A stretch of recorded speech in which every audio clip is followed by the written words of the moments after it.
如何避開股市地雷？大家好啊，小心呢個 channel 係關於美股同玄學嘅。咁如果你有興趣咧，可以訂閱嘅。如果想知 update 嘅美股資訊咧，可以訂閱我個 Patreon 嘅。咁我本身書《美股通勝2026》咧已經係出版咗啦。如果你想拎到咧，可以 join Patreon 嘅。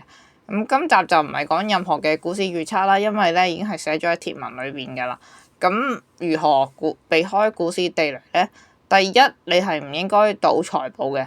咁根據多個財報嘅經驗啦，財報公佈後嘅股價咧就唔一定係反映嗰隻股嘅好同壞嘅。咁試過 Nvidia 表現好好啦，但係股價咧已經係見頂回落。試過 Tesla 賣車成績唔好啦，業績又唔好啦，但係股價咧可以一飛沖天嘅。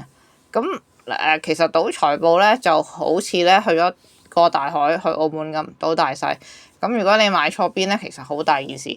咁第二咧就係唔參與新股嘅上市。咁呢個睇法咧就係因為我以前睇張發條避開股市地雷咧而學會嘅。咁當然啦，港股 IPO 咁受歡迎，我都唔好阻住散戶發達。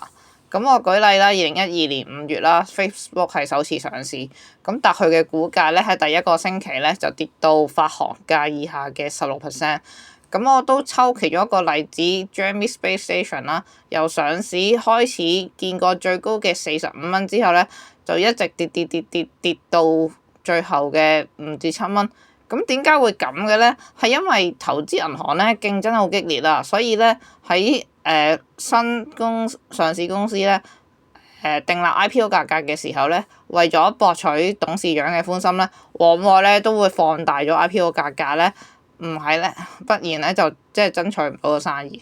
咁講翻 Facebook 啦，雖然 Facebook 咧後嚟係成為咗10倍股，咁但係如果係優質嘅股份咧，其實咧都唔使話新上市嘅時候衝入去啊，不妨咧係多觀察咧留意嘅。